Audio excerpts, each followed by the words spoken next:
Hey folks, James here from Sweepy Machine Embroidery. This is our video tutorial on the Half Square Flare Quilt, which is our February sew along.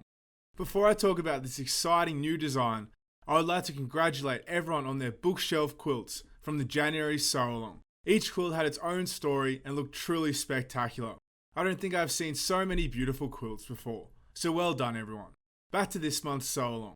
The Half Square Flare Quilt comes in the 4x4, 5x5, 6x6, 7x7 and the 8x8 hoop. In this video I will show you the stitch out of block 1 and the construction of the Half Square Flare Quilt. We recommend you follow our photograph written instructions provided in conjunction with this video. If you haven't already, go join the February sew along group on Facebook to receive a 30% discount on this design. The link will be in the description below. If you enjoy Sweepy's tutorial on the Half Square Flare Quilt sew along, please like and subscribe. Begin by hooping up cutaway stabilizer in the hoop and load the design onto your machine. Then place batting 1 on top of the hoop and stitch the batting down.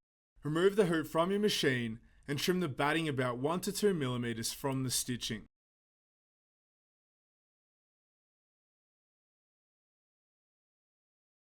Refer to this diagram to work out which piece of applique and fabric to use next in the sequence. Stitch the placement line for piece 1. Place fabric A right side up on top of the hoop covering the placement line and stitch down.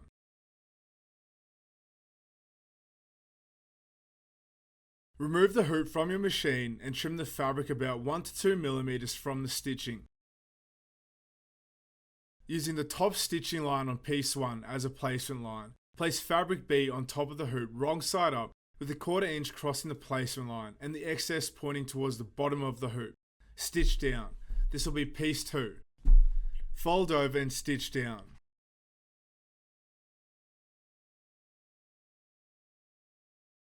Remove the hoop from your machine and trim the fabric about 1 to 2 mm from the stitching. Using the right stitching line on piece 1 and 2 as a placement line, place fabric C on top of the hoop wrong side up with a 1/4 inch crossing the placement line. Stitch down. Fold over and stitch down. This will be piece 3. Remove the hoop from your machine and trim the fabric about 1 to 2 mm from the stitching. Using the top stitching line on piece 2 and 3 as a placement line, place fabric D on top of the hoop wrong side up with a 1/4 inch crossing the placement line. Stitch down. Fold over and stitch down. This will be piece 4. Remove the hoop from your machine and trim the fabric about 1 to 2 mm from the stitching. Using the right stitching line on piece 3 and 4 as a placement line, place fabric E on top of the hoop wrong side up with a 1/4 inch crossing the placement line. Stitch down. Fold over and stitch down. This will be piece 5. Remove the hoop from your machine and trim the fabric about 1 to 2 mm from the stitching. Using the top stitching line of piece 4 and 5 as a placement line, place fabric F on top of the hoop wrong side up with a 1/4 inch crossing the placement line. Stitch down. Fold over and stitch down. This will be piece 6. Remove the hoop from your machine and trim the fabric about 1 to 2 mm from the stitching. Trim the fabric from only the right stitching, leaving the rest in the seams. Using the right stitching line on piece 5 and 6 as a placement line, place fabric G on top of the hoop, wrong side up with a 1/4 inch crossing the placement line. Stitch down. Fold over and stitch down. This will be piece 7. Trim the fabric from only the right stitching, leaving the rest in the seams.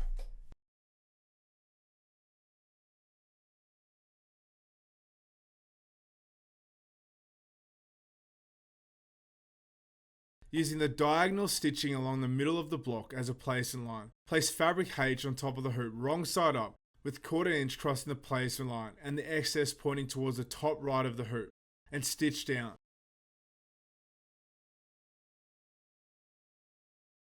Fold over and stitch down. This will be piece 8. Don't trim any fabric this time. Embroider the quilting over the block.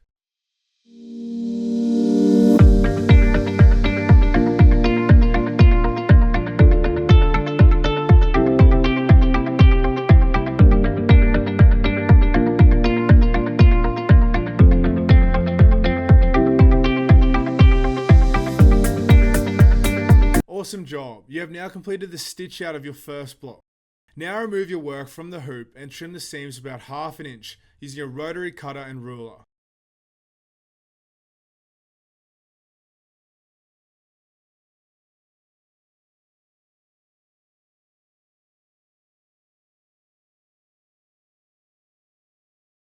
Hold aside until all your blocks are made.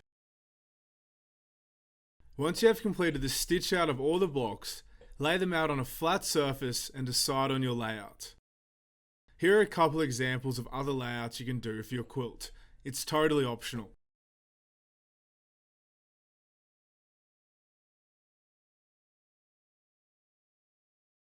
Start off by joining the blocks in rows. Place the first 2 blocks right sides together and pin along one edge, lining up the border stitching the best you can. Take your time with this process. Stitch the side seam on your sewing machine. Stitch just inside the border already stitched on the blocks, so the stitching will not be seen on the right sides later. Continue this until you have joined the remaining blocks in that row together.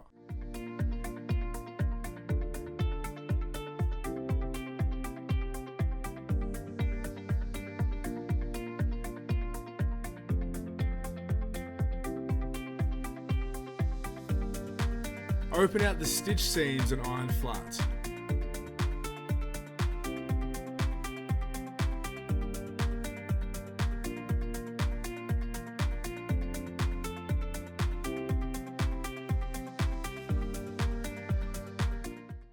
Next, join the horizontal rows to each other by placing the first 2 rows right sides together.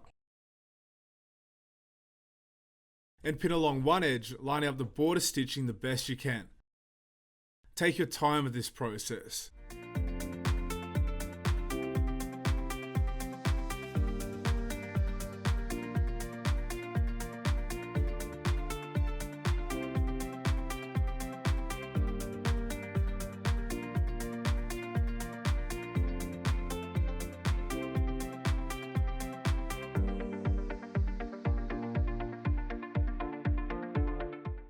Pin and stitch the seams on your sewing machine. Stitch just inside the border already stitched on the blocks, so the stitching will not be seen on the right side later.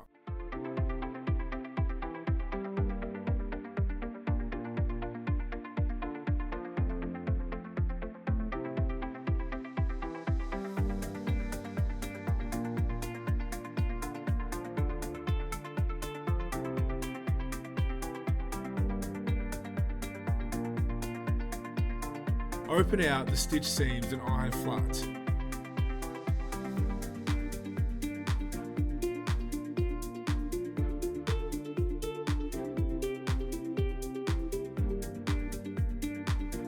Continue this until you have joined all the horizontal rows together.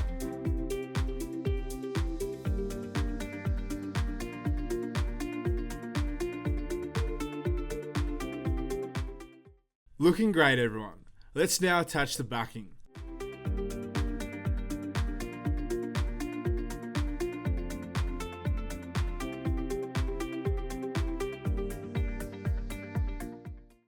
Place your backing binding fabric on your table, wrong side facing up. Place your sewn quilt front on top of the backing binding fabric, wrong sides together. With temporary adhesive, lightly spray your backing fabric to the back of your quilt front to help the block stay in place while stitching in the ditch.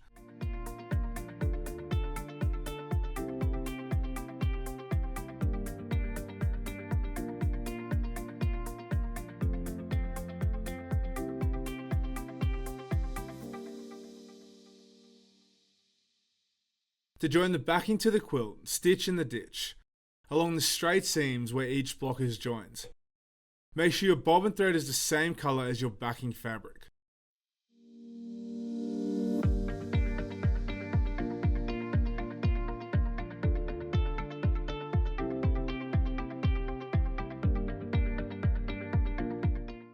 Trim the excess backing so it's exactly 1 1/4 inches bigger around the quilt.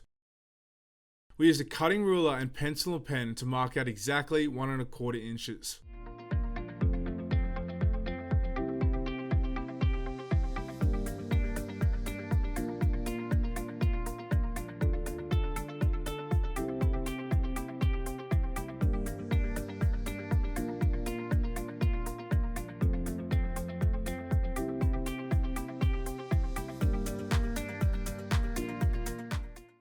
Starting on any side, fold the backing fabric in half so the raw edge of the backing is up against the raw edge of the quilt.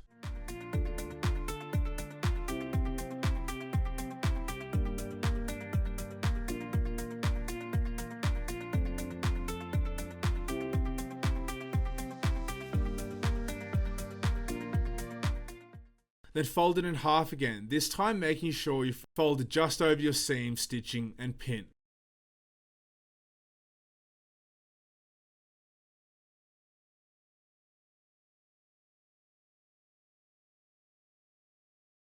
Continue pinning your binding until you reach your first corner. When you get to the corner, try and make a nice mitered corner. Turn your binding in at the corner and continue folding the same way as you did for the first side of the binding.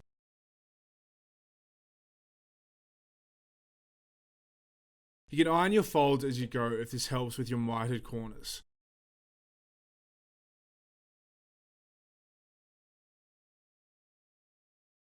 Fold a final time and pin the corner in place.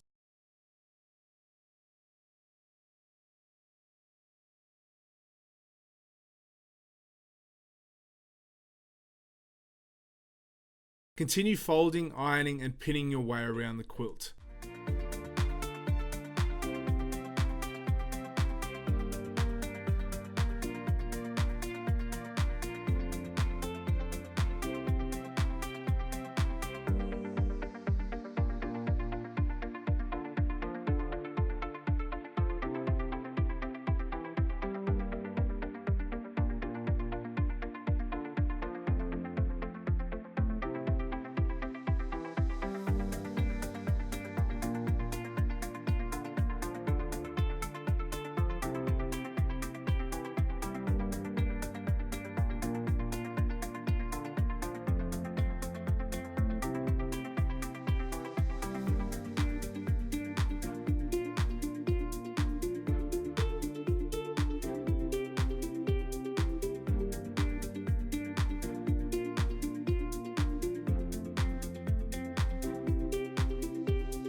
Starting anywhere, sew the binding to the quilt just inside the folded edge of the binding. If you want, change your bobbin thread to match your backing. When you get to the corner, simply leave your needle down and lift the foot and rotate the quilt. Put your foot down and continue stitching in this fashion until you're right around the quilt.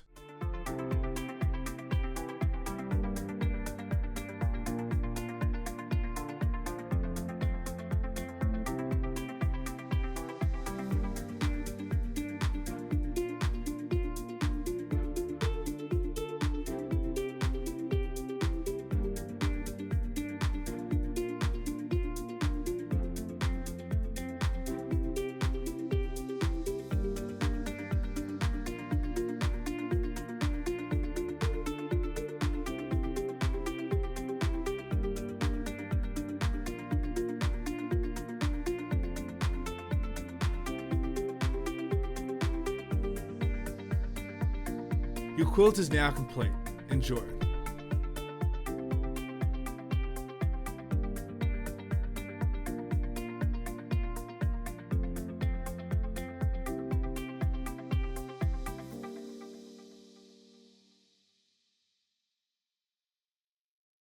So that's the end of another sew-along tutorial. We hope you enjoy making this stunning half square flare quilt. And remember to post photos of your finished quilts on the sew-along group. Remember to check out our online store for more beautiful machine embroidery designs and sewing essentials at swepea.com. That is swpea.com. That's all from me until next month. I'll see you then.